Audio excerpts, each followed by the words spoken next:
usually the more experience and expertise we have under our belt, the less curious we are. I think that is, again, a finding that should give us a pause.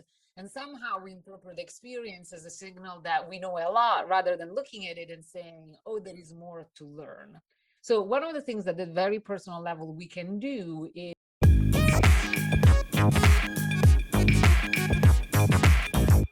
Hello, everyone. Welcome back to another episode of Being Yourself Show, where world's renowned thought leaders and best-selling authors share their wisdom and insight to help you achieve your goal and be more productive, more fulfilled, and a better version of yourself.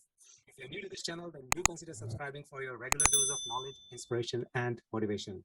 This episode is being recorded in association with Let's Localize. I'm your host, Ajay Mathur, and my guest today is a Harvard Business School professor, a best-selling author, and a globally sought-after speaker. She has been honored as one of the world's top 40 business professors under 40 and one of the world's most influential management thinker by Thinkers 50. Her studies have also been featured in Economist, New York Times, Newsweek, Scientific American, Psychology Today, and you name it, a lot of renowned media outlets. She has won numerous awards for her teaching, including the HBS Faculty Award and Cummings Scholarly Achievement Award. So please welcome the author of Rebel Telant, which I've kind of finished by now, Why It Pays to Break the Rules at Work and in Life. The book has been top 10 creative leadership book by Forbes. It has been Inc.'s top 10 most inspiring book in 2018, I think. Please welcome the author, Francesca Gino. Francesca, welcome to the show. Thank you so much for having me. Such a pleasure to have the chance to talk to you. Thank you. First of all, what inspired you to drill down in this particular trait, being rebellious? I've not read any other book about this topic, so I'm intrigued to learn actually what inspired you to write this and go so deep into this topic. A lot of my work is very much inspired by what I see out there in the world. And for many years, I've been studied what is it that happens when people break rules and end up in trouble for it. So these are the years of Enron and so many other organizations going bankrupt or being in the news for cases of misconduct. And so I really got interested in why is it that even good people end up doing bad things? And so rule breaking that is really destructive. But as I was doing the research, collecting story, investigating what was going on in a lot of organizations, I was paying attention to the fact that often rule breaking was something that was used constructively. And in fact, led to innovation, better performance, positive change. And so I got very curious about who are those people, what are they doing differently? And I wanted to make sure that that was my next project. And so I ended up diving into the subject and traveling the world really across different organizations, different businesses to try to understand what was the secret behind these people who were creating positive change by thinking differently, by not being complacent, but always coming to the world with a lot of curiosity. Yeah, and the word itself has been some sort of negative thoughts and feelings attached to it. And the examples that you just mentioned, we have read about them, but we've never read about the positive side of being rebel, which you talk a lot in your book with many case studies. So why do you have to be a rebel, first of all? And how do you nurture it as a talent rather than having a negative something? Part of the inspiration for looking at these people is that I spend a lot of my time in organizations, in environment in general, different from my own office. And what I've noticed is that in a lot of these environments, in a lot of these organizations, but even schools or other places, there is this sense of getting used to a certain way of working or approaching the work or approaching life more generally. And when you go and ask people, why is it that a certain process or ways of working is there, ways of approaching a task is there, the answer tends to always be the same. And it is, we've always done it that way. And it's indicative of the fact that it's very easy for all of us, because of our human nature, to just sit and get complacent rather than thinking creatively about how to do things differently and move forward. And especially in a moment where the world is telling us that clearly we need to adapt, that we need to think about complex problems with the best of our innovative juices, if you will. It seems as if we're better off embracing our inner rebel, because that allows us to bring out curiosity, to ask questions, push boundaries, and experiment. And so I can't think of a better time than now to actually embrace our inner rebel. And one of the things that stood out to me as I was looking at these different rebellious individuals who were being constructive is that not only they were modeling certain behaviors for others, but they were also creating the conditions for others to embrace their own rebelliousness. So, for instance, take curiosity, which is a turbocharger when it comes to rebelliousness.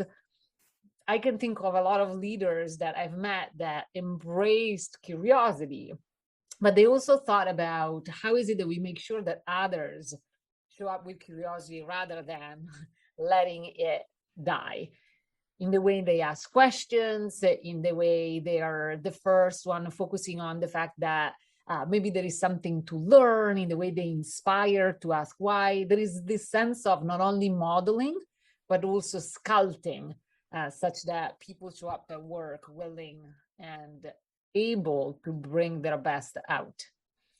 And in addition to curiosity, which I will ask a couple of questions on, the 5 rebel talents that you have identified: novelty, perspective, diversity, and authenticity.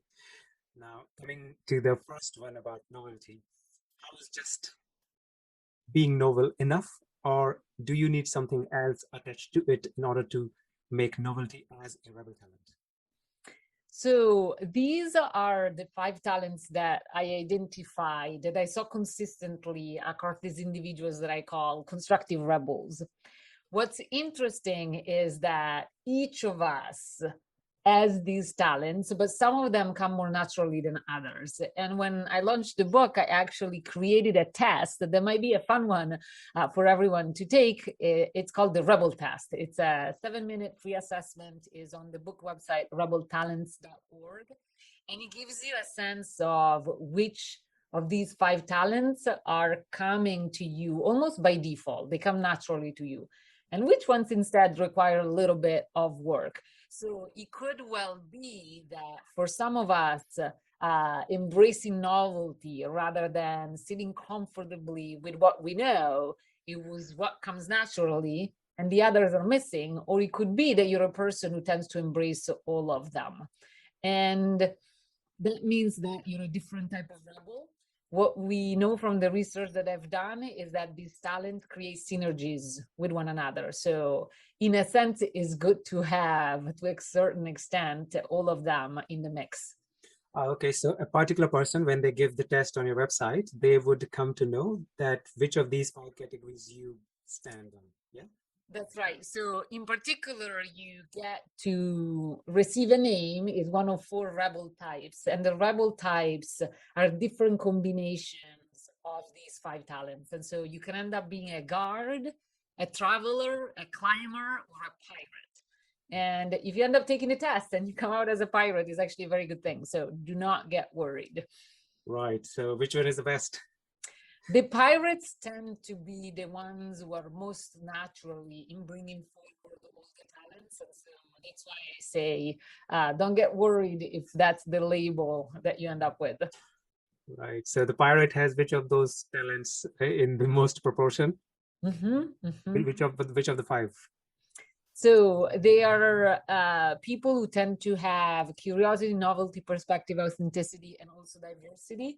One of their turbochargers is, in fact, curiosity. And so this ability to ask why and approach the world with the same sense of wonder and awe, if you will, that we had when we were little kids. That is so interesting, because you mentioned it in the book, and it is true that when we grow up, we stop asking questions, and we are most curious when we are at the age of 4 or 5, correct? Exactly. What happens? Why we stop asking, really?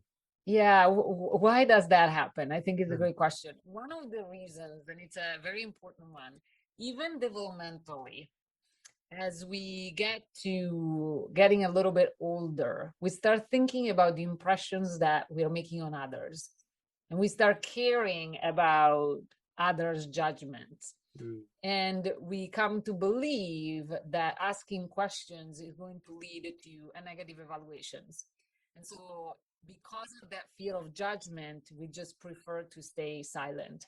I think there are also other elements in terms of how the school system might reinforce that. So, this sometimes extreme focus on performing rather than learning, those are also more systemic elements that compound the problem.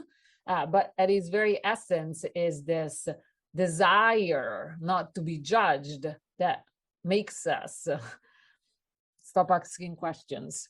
Mm.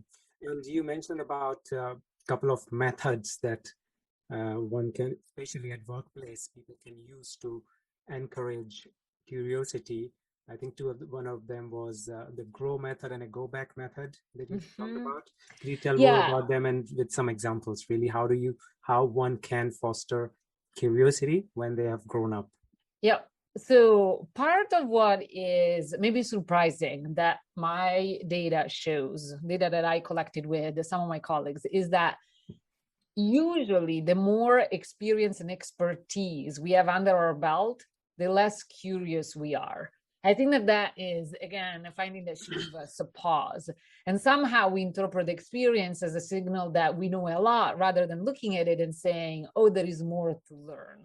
So, one of the things at the very personal level we can do is making sure that as we acquire experience, we still keep asking questions. We refocus our attention on what else we could be learning. One of the examples that comes to mind that I mentioned in the book is the example of Captain Sally Sallenberger. This is a person who, in a moment of crisis back on a cold evening in 2009, ditched a plane with 155 passengers in the Hudson River. Everybody was safe. He had only 208 seconds to make a decision. And what is so remarkable about what he did is that at a time where most of us, because of our own physiology and psychology, would have started going into tunnel vision, like eliminate all the options and focus on the most obvious one, he instead came up with an ingenious solution after broadening his view and considering all sorts of alternatives. And when I had the pleasure and privilege of talking to him, what I discovered is that by the time the accident happened, he had a ton of experience and expertise. 30,000 hours of flying experience. He had served in the military, so he had experience flying all sorts of planes. He has served as a volunteer in studying previous accidents in planes. So lots of data and information about what it is that can go wrong. And yeah, despite all of that expertise, every time he walked into the cockpit, he would ask himself, what do I stand to learn today? That's what helps us keep curiosity alive. We gain experience, but we also hold on to our humility because we stay focused on what's left to learn. And so having the same habit of mind of asking ourselves, what do I stand to learn today? How did that today could be different? Fantastic way of asking questions that inspire curiosity.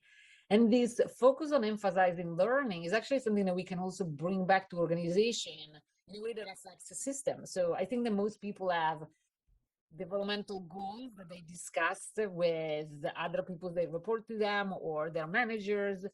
What if we were to add learning goals? That would allow us not only to actually perform better by the end of the year, but actually to also retain our curiosity. And so, this emphasis on learning goals is something that can really be helpful when we think about holding on to our curiosity. And then let's be the first one to ask some why questions or what if or how could we, such that we explore possibilities rather than being just stuck on one particular point of view. What do you think about, you said that expertise, when you become more expert, we become less curious. Is it because once you are expert, you have that fear of being judged also increasing? Is it true? It's also that you just feel that you know a lot. And so you're ready to give answers. A lot of the leaders I've been speaking to and spend time with also tell me there is an expectation that you have a lot of the answers. And so, as you said, it becomes more difficult to be the one asking questions, and yet is so rewarding.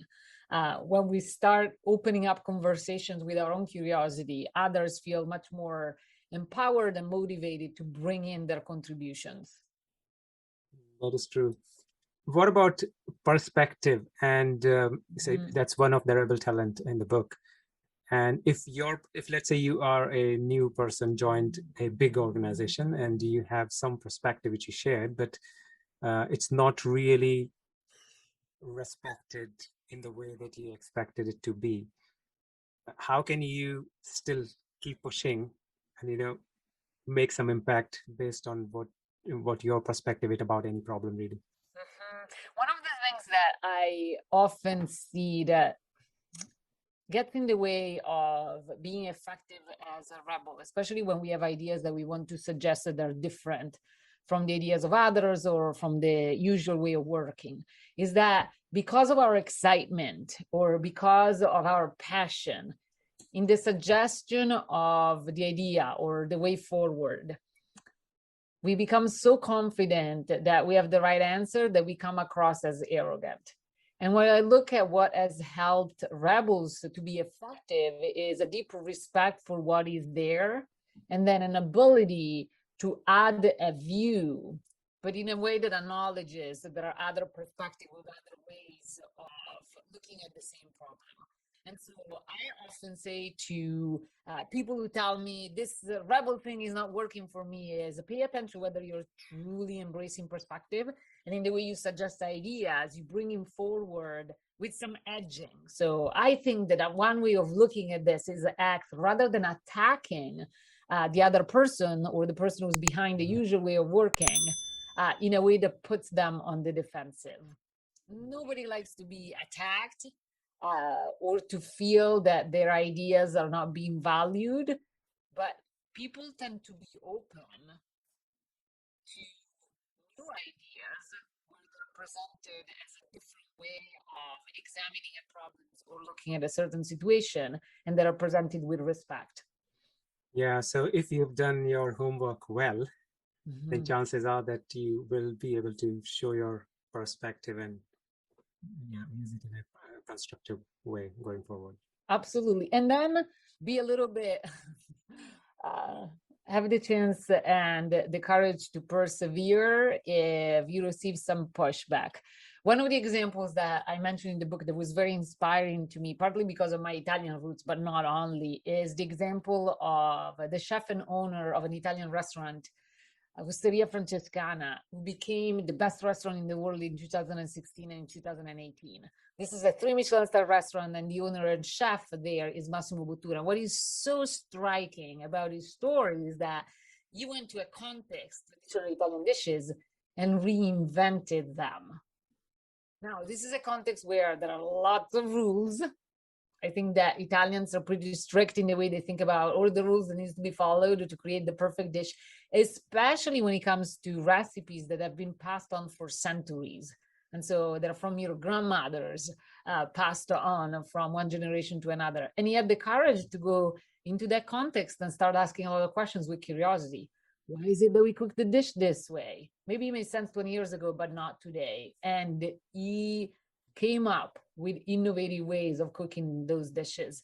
But at first, when he opened his restaurant, he didn't have people really welcoming his ideas. In fact, he talks about it as people wanting him dead for what he was doing, because this was something that was very much against tradition. And so he persevered and he ended up being quite successful. So I think that that level of persistence is often needed, especially when there are very established traditions. So a rebel must be having enough grit, passion, and perseverance to follow whatever. Exactly. And they also need these different ways of thinking. One of the mottos that Bottura lives by, which I love, is he always says that traditions are very well received experiments. It's a very interesting way of thinking because he puts in motion. It gives you this sense of ownership and autonomy about the fact that you can actually change something that you received or that is there. And it gives you a sense that you can be, in fact, positive actors of change. And so I love that perspective. Yeah, so he's actually making new traditions with his approach. Yeah. Some of the menus at his restaurant are called Tradition in Evolutions. And everybody knows that even the dishes that are the most popular could be rethought or could be varied or adjusted with time. And so you keep on experimenting and evolving, despite the fact that something is being quite successful. Yeah, and I think because in this particular example, he had some ideas and he was just being authentic, and it's kind of another rebel talent that he. So I think that's why there is so much of mention of this particular example in your book, in almost all five different talents that you talk about, being authentic. And from authenticity it is such a sought after attribute of somebody, but it is so difficult to be authentic. Although when you show your vulnerability on stage, you're loved generally. One of the most watched TED talk is about authenticity and being vulnerable. But it is so difficult to be vulnerable. It is so difficult to be authentic. Why is that? I think that at our core, as individuals, human beings, we want to be accepted by the people around us, by the groups of people we work with or spend time with, by the organization we're part of. And often we have doubts or are not confident that if we really bring out who we are, our preferences, our ways of thinking, our contributions, our way of approaching the work, and these ways are different from those of others, we tend to think that that comes off the cost of social acceptance. And so we just decide to be part of the group, we conform, we go along. And so authenticity is difficult because it requires courage.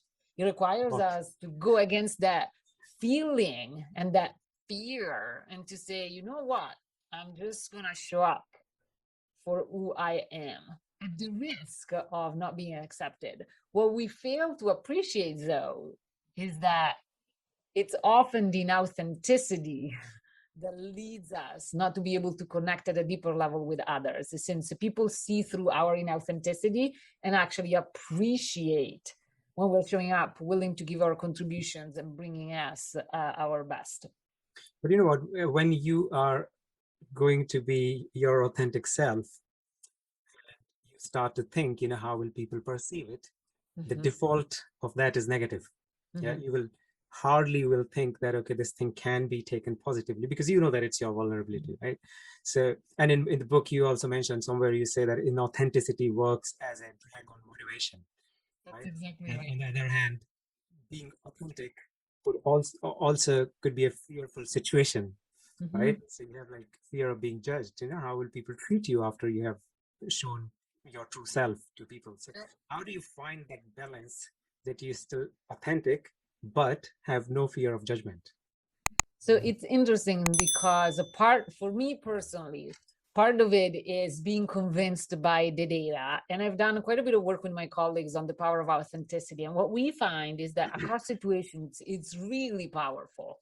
So, for example, we have data looking at entrepreneurs in pitching competitions. And what we find is that when they're more authentic and genuine in their pitching, they're also 3 times more likely to get money for their ventures and win competitions. We have also data from a totally different context, a company based in India where we got the opportunity to work with people in their call centers. The job is very scripted. A lot of people were leaving soon after being in the job. And what we did there is giving people opportunity to reflect on their strengths, on the way they feel authentic. And when in fact they have the opportunity to bring that out in their jobs, they end up performing better, feeling more engaged, feeling more satisfied, connecting with others in their work more deeply, and also staying with the organization for longer. We also find that when we're authentic in job interviews, we end up being more likely to get the job. And so it's pretty convincing evidence across context that authenticity almost calms us down because we don't have to figure out how to read others' expectations or how to cater to others' interests. We can just show up for who we are. And so it's calming in a way that allows us to perform at a higher level. So personally, I'm very convinced by the data. And so that gives me confidence that I can bring more of myself out. I have also thought a lot and had many discussions with leaders and employees across organizations about what authenticity is all about. And I think that part of the problem is that we often think of it as an extreme. Let's imagine that I'm a person who's very comfortable. Uh, Let me pick an extreme, wearing pajamas, just very comfortable clothing. Being authentic doesn't mean showing up at work in my pajamas. We are aware of our surrounding and we edit choices or actions depending on the context we are in. And so I often think about expressing authenticity and being authentic, but also making sure that that doesn't come at the cost of others who are present or at the cost of being empathetic with them. Yeah, I mean, I can see your authenticity many times in the book, many times when you talk about your personal things in this. So definitely it's there, but I I don't know what was the research done on the example that you just mentioned about being successful in an interview just by being authentic. Mm-hmm. That authenticity must be very well defined then. Yep. Yeah. So I'll give you an example. Is the question of I say, hey Ajay, what is one of your major weaknesses? Mm. And where most people go to is to say, oh, is the equivalent of I'm too much of a perfectionist. That's not a real weakness. And they're trying to understand what is it that the interviewer is looking for in asking these questions. They're all doing these games of let me think what's the thinking there and let me cater to your expectations. When in fact, if we just say, you know what, and you actually express one of your weaknesses, people really appreciate the level of self-awareness, but also that level of vulnerability. It's easier to trust people when you put yourself into situations where they could take advantage of the information that you just provided. Yeah, yeah. I think the situation in the interview is you are sometimes many people find it difficult to be authentic in normal scenarios where they don't know if they can be judged or not. But in an interview, they know that they are being judged now, right? So based on their answers, the result of the interview will be. So I think that adds a lot of fear, and then they have to create a fake authenticity. Like the example you gave, your weakness is I'm perfectionist, right? Yeah. Which I would say, okay, fine, yeah, it's fake, right? You're trying to you know, trying to be over smart, sort Yeah. of. So I can totally see that. And then the problem becomes bigger and bigger as you get the job and you didn't present yourself as the real you. And now you're in the organization based on just that. And it becomes just more difficult to operate in that environment. Okay, so there's one chapter you've dedicated to diversity, and I a little bit struggled to understand that as a rebel talent. You mentioned a lot about the diversity of gender, race, and background, and all that. How is that related to a rebellious talent, really? Being diverse as yourself, or have diversity in your team or in the group where you're operating? Very good question. It's actually more about resisting the temptation or the common bias of just taking stereotypical views as given. So there are all these rules and stereotypes that society passes upon us, and Rebel seems to be able to be more likely to break them or not live by them. And so, a result of that, they surround themselves with people who look different from them and they're able to leverage the differences. They really don't think of diversity as an issue to be solved, but they really think of it as something that they have an opportunity to leverage and capitalize upon such that they can reach better outcomes, more creative ideas, or higher levels of performance. So it's about you in the way you look at others and whether you accept existing stereotypes or you just break through them. Is it because you are trying to break that mindset that you're different? That's exactly right. So And I was very inspired even there by some of the examples that I bring into the book. One of them is filmmaker Ava DuVernay. She has this beautiful quote about being inspired by not only people who are so close to the ceiling that they can break through them, but even more by people who can create their own ceilings. And in a sense, that's what she did in her own career, where as she made the decision to go into being a filmmaker rather than worrying about the fact that she didn't have the rich uncles or people in her network who could help her out financially, but also with other type of emotional support and other type of help, she just picked up the camera and started filming. And so that to me is a true rebel, doing things differently, not being stopped by commonly accepted stereotypes. Yeah, that makes a lot of sense. Most organizations manage their employees based on the weaknesses, and you mentioned that in the book, in the later chapters. And I was just thinking, why not? Because we ourselves manage us on weaknesses, don't we? When majority of us do. So why is that so? First of all, even if we know that it's easy to be better at what we are good at versus to be good at what we are not at all good on, right? What is the psychology behind all this? Yeah, it's so I love the question, and I love the fact that you yourself are saying, what's wrong with this? It seems just perfectly fine to me. I think that that's just beautiful. I think that most of us tend to focus on our weaknesses. Sometimes we over invest in our weaknesses. And what we fail to understand is that there is actually a lot of power and benefit that comes from focusing on our strength. Now, we do have a tendency, not only in organization, in everything that we do, whenever we face a challenge or a high stakes situation, we have this tendency to focus on all the way that we could do better or should do better.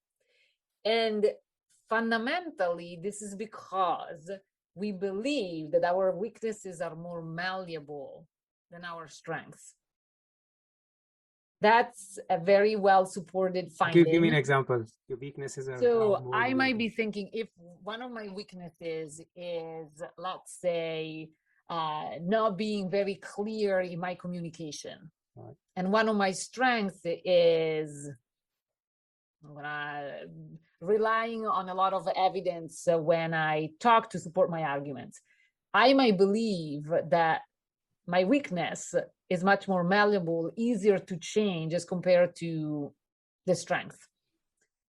It is not coming from Francesca, it's coming from research. We tend to think things that are weaknesses as something that we can change much more easily than improving on a strength. But in fact, this is, I think, the really relevant part. We have it backwards. We are actually much faster in our improvement. We tend to do better in areas where we are strong than in areas where we are weak. Yeah. And if you think about coaches in sports, where do they keep their attention when they have their athletes? It's on them perfecting their strengths rather than working on weaknesses. And so I just find it interesting that often we are worst enemies in terms of keeping the attention on the wrong thing. Yeah, I think it comes from the upbringing and childhood, because when you are young, let's say you're in your 6th or 7th standard and you do bad in mathematics, although you have very good score in English, parents and everybody will say, improve your mathematics. Mm-hmm. Right? Nobody will say improve your English because you're already good in that, right? Yep. So I think the mindset comes from long back when you were a kid, really, isn't it? And as you said, organizations reinforce it. If you think about all the processes of giving feedback, usually is, let's analyze the weakness, and then I'm going to tell you how there is a gap and you need to fix it. It's easy to find a gap between weakness and an improvement in weakness versus finding a gap between a strength and making it a little bit better. Yeah, or keep on doing it.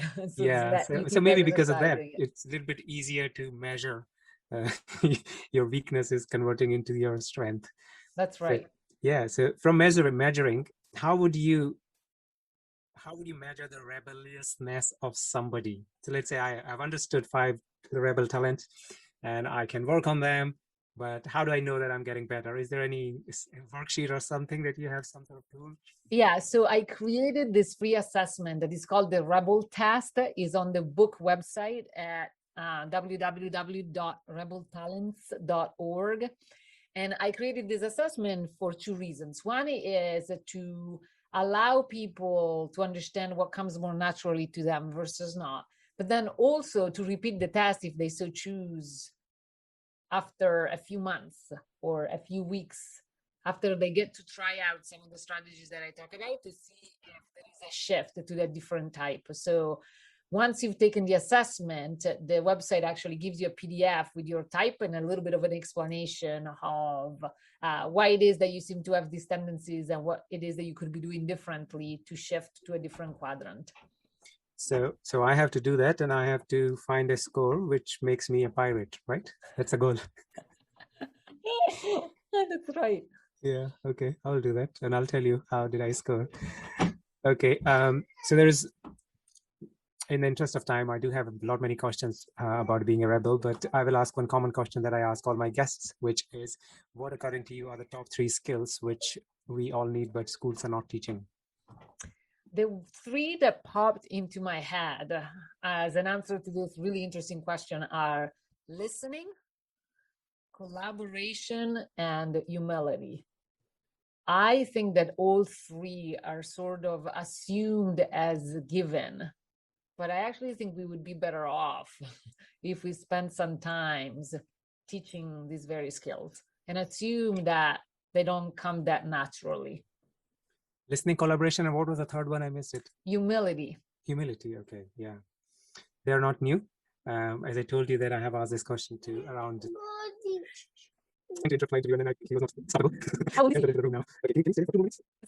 I think they're not taught because we assume that they're natural. But I think a lot of the evidence that we see in the world of organizations, but much more broadly in the way we tend to operate in society, is that we need to be taught those very skills. Yeah. Okay. Thank you very much for sharing that. And I thoroughly enjoyed this interview. Thank you very much for your time. I really, really appreciate it, Francesca. Such a joy to be talking to you. Thank you for having me. Thank you. Guys, if you're looking to know more about the Rebel Talent, then you know the book, we have seen it, and I will put all the links that we have discussed. And if you found some value from this interview, then, and if you have not yet done so, then this is the time to hit that subscribe button so that you can know about all my future videos. I will see you again. Until then, you take care and keep learning.